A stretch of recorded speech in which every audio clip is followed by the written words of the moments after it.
Hi friends, இன்றைக்கி எங்கள் வீட்டில் காலையில் இறைச்சி எடுத்துகிட்டு வந்தாச்சு. இன்றைக்கி ஞாயிற்றுக்கிழமைங்கிறதுனால சூப்பராக காலையில் இறைச்சி எடுத்துட்டோம். இறைச்சி வந்து பார்த்திங்கன்னா இன்றைக்கி கோழி இறைச்சி தான், அதுவும் பிராய்லர் சிக்கன் வாங்கி அப்படியே எங்கள் வீட்டுக்காரங்க ஒரு தட்டில் அப்படியே வச்சுருந்தாங்க. வீடெல்லாம் க்ளீன் பண்ணி முடிச்சுட்டு வந்து சமைக்க வரலான்னு வந்து பார்க்குறதுக்குள்ளாடி அவ்வளோவும் தண்ணியாக வடிஞ்சிருந்துச்சுது. அதுக்கப்புறம் வாங்கின கறி பார்த்திங்கன்னா 2 கோழியை எடுத்திருக்காங்க. மீடியம் சைஸ் கோழியில் 2 கோழி எடுத்திருக்காங்க.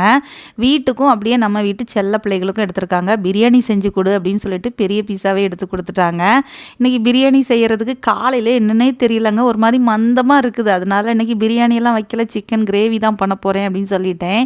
அப்படியே அதுக்கு தேவையான கறிகளை அப்படியே ஏன்னா பிரியாணிக்குங்கிறதுனால பெருசாக வெட்டி வாங்கிட்டு வந்துட்டாங்க. இருந்து பிரிச்சுட்டேன். ஃபஸ்ட்டு நம்ம வீட்டு செல்ல பிள்ளைகளுக்கு கொஞ்சம் மாற்றி வச்சுட்டு எங்களுக்கு எடுத்து வச்சுட்டேன். எங்கள் வீட்டு கிச்சன் பக்கத்தில் பார்த்தீங்கன்னா பக்கத்தில் கொஞ்சம் காலி இடம் இருக்குது. அதுக்கு அடுத்து ஒரு வீடு இருக்குது. அவங்களோட லேண்டு தான் இது. எப்போவுமே வாங்குற காய்கறிகளில் உள்ள விதைகளை தூக்கி அந்த பக்கம் தூக்கி போடுவோன்னா அதில் ஒரு பூசணி செடி வளர்ந்துருக்கு பாருங்கள். அதில் முதல் முறையாக ஒரு பெரிய காய் போட்டிருந்தது. பக்கத்து வீட்டில் அதை பறித்து எனக்கே கொடுத்துட்டாங்க. அவங்க இந்த காய் ரொம்ப எடுக்க மாட்டாங்க வயசானவங்கங்கிறதுனால அப்படின்னு சொன்னாங்க. இது சாம்பாருக்கு ரொம்ப நல்லாயிருக்கும், நம்ம வீட்டு செல்ல பிள்ளைகளுக்குமே ரொம்ப நல்லது. இந்த காய் உங்கள் ஊரில் என்ன பேருன்னு சொல்லுங்கள். எங்கள் ஊரில் மஞ்சள் பூசணிக்கான்னு சொல்லுவாங்க.